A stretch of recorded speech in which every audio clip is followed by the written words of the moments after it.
پیغمبر علیه السلام مبارک فرمای د چا سره 4 روپۍ ورسره 4 دینار ورسره 4 درهم ورسره 4 افغانۍ ورسره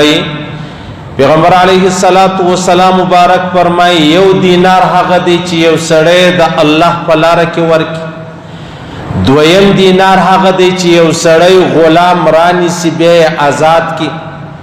دریم دینار هغه دی چې یو سړی د الله په لاره کې ورکي څلورم دینار هغه دی چې یو سړی خپل کور ته د بچانو د پاره یا وړه یا سبزی یا غوښه یا دوا یا پلانې شی راوړي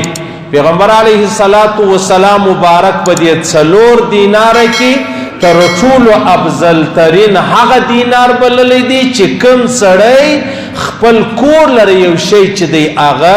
راوړي یعنی عزیزانو دا حدیث د مسلم شریف دی حضرت ابو هريره فرمایي اوس فکر دا دی عزیزانو چې زرا ولاړ سم مسجد جوړ کما ډیره لوی خبره ده اجر دی ثواب دی الله پر راضي کیږي یا زرا ولار سمي ور پیرا سره د زیوی سما د کور څنګ تام سایگان دي غریبان دي و اغه ته دغه ور پی ورکم اغه د خپل کور راشن ماشن ور باندې راوړي یا زرا ولار سم یو سړی تللی دي د الله په لار کې jihad لره یا په علم پسي یا حج لره یا عمره لره یا تبلیغ لره نو زئی ور پی چې د اغه و اغه ته ورکما یا زرا ولار سم مطلب یا ور پیچ دا آغا دا سیده چه زیو غلام رانی سما بیا آزاد کما نو یا ور پی خدا غسولا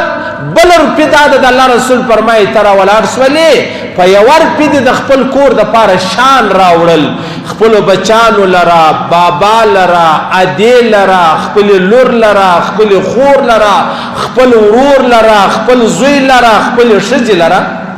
نو پدې کې تر ټولو افضل ترین ستا دینار یا ستا خرج چې تا وکي هغه کم دی پیغمبر علیه السلام مبارک فرمایي تر ټولو افضل ترین دینار یا روپی یا خرج هغه دی چې تا خپل کور لره شی ور باندې راوړي وردا یعنی دا څونه عجب خبره ده زم په دې خبره خبریم تم په دې خبره خبرې یو غریب په مخرالی ما او تا یو ورپی ورکړ یا الله سوشل روپی مو ورکړلې یا داسې ما او ستا و څنګه تام سایګان دي غریبان دي واغه ته الله سوشل روپی ورکړلې یا یو سړی د الله په لار کې روانو jihad در روانو مجاهد دی تا یو آس ورکړي تا یو خچر ورکړي تا یو ډال ورکړي تا یو تور ورکړه دا مثال درکوما یا دا غس مطلب غلام دی رانی وی هغه دی آزاد کړي نو د کوم شي ثواب ډیر زیات دی د الله رسول فرمایي دا هغه پیسو ثواب تر ټولو زیات دی چې په کوم روپۍ تا خپل کور لره راشن راوړي یا د کور ضرورت ور پرکې یا د بابا یا د ادي یا د پلاني یا د پلاني یعنی زموږ خو فکر دا دی چې خالص د الله په لاره کې سړی پیسې صدقه او خیرات وکړي هغه اجر دی نه پیغمبر علیه السلام مبارک فرمایي دا تا چې کور ته نن وړه راوړل دا تا چې کور ته نن بچانو لره جامې راوړلې دا تا چې کور ته نن د خپلې وړې لور دپاره یا د سر دپاره پړونی و ټکری راوړی یا د لاس مطلب هغه بنګړي راوړل یا د لاسو نوکریزې د اختر دپاره راوړي جناب نبی کریم مبارک صلی الله علیه وسلم فرمایي وی دینارا انفقته على اهلك افضلها الذي انفقته على اهلك اگر پچتا پر خپل بچان پر خپل کور خرڅ کړلا دا هغه ثواب تر دې نور پیسو چې دی هغه زیات دی نو معلومه ده صرف ازما اوستا دا غیوه خبره را سغواړي ما او تا بنیت کوو چې یاره زه بابا لره شی راوړم د ثواب بنیت پی راوړم د خیرات بنیت پی راوړم اعتبار د خبره نه ده ګوره موږ خدا ویلی دي چې یاره زبا خیرات و غیر ته ورکوم یا خیرات وایو و خیر ته خیرات وایو و شو ته خیرات وایي چاله را په شو ورتللو ته تر ولاړ شو بابا لره د شی راخستې دي نیت دا وکړه چې د الله په خاطر به کومه یا الله ما ته پر دې اجرونه راکا او دا نیت پکې وکړه چې زما مطلب د الله رضا چې دا خپلومه بابا لره شی راخستی دی پاغه کې الله پاک وتا ته اجر درکړي او اجر هغه چې تا مسجد ته ورکی ور کړی تر هغه زیات و مجاهد ته دی ور کړی تر هغه زیات و غریب ته دی ور کړی تر هغه زیات او یو غلام دی آزاد کې تر هغه زیات ثواب دی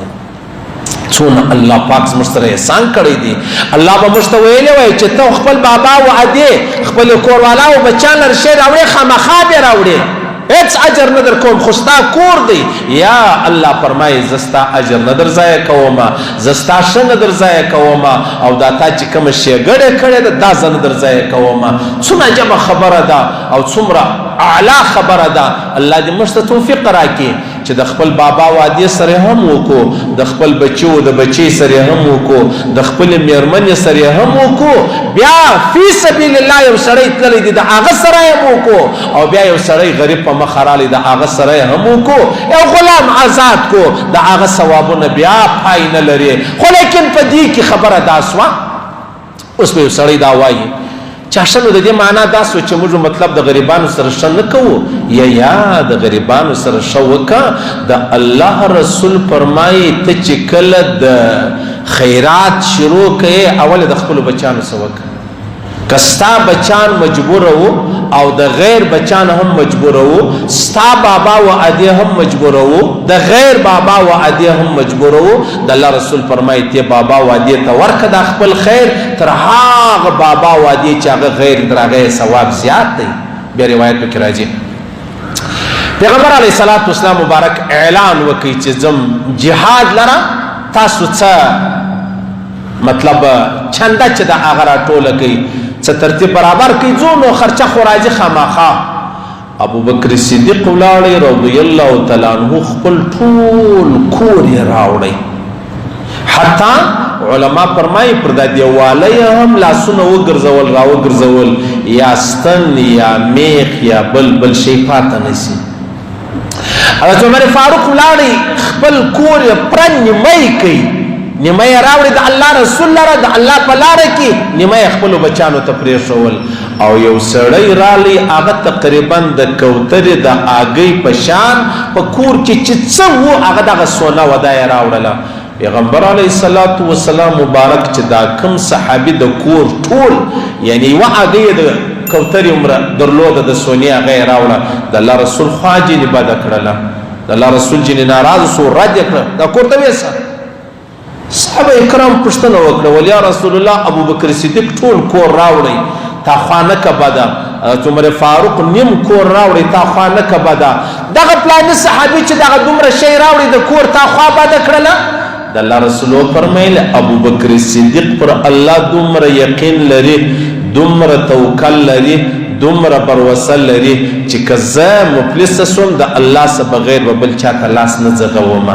دا سړي چې دا خپل ټول کور راوړی نو دا که مفلس سو مجبور دی دی به بیا بل چاته لاس ځغوي نو د ده یقین هغومره نه دی چې څومره د ابوبکر صدیق رضی الله تعالی عنه دی نو د الله رسول فرمایي ته چې کله خیر کوې خیرات کوې اول د خپل اهله څه شروع کا اول د خپلو بچانو څه شروع کا ها که ستا بچان پرولو ستا د بچانو ترتیب برابر ولو مجبور نو بیا وغیر ته ورکه د هغه ثواب چې دی هغه زیات دی نو لهذا معلومه دا سوه چې زه یا ته کور لره څه راوړو دا خیر دی دا خیرات دی ها زکات خپلو بچانو ته نسور کولی فطرانه خپلو بچانو ته نسور کولی د هغه رقم مطلب سرسایه را واخله بل هغه نظر را واخله دا خپلو بچانو ته نسور کولی ها چې کومه نفلي صدقه و خیرات دی 100 روپۍ د خیراتولی خپل زوی ته دې ورکوي هېڅ پروا نه لري دا مه وایه چې دا خیرات دی دا واخله دا ستا خرڅ دی زوی اسکول لره ځې نن و دا 100 در سره واخله مکتب لره ځې دا 100 در سره واخله مدرسې لره ځې دا 100 در سره واخله چې بل ځای د خیراتولی څومره اجر دی د الله رسول فرمایي دا ستا د بچې اجر تر هغه بالا دی الله دې موږ ته رانصیب کړي الله دې موږ ته داسې ځوانۍ راکړي داسې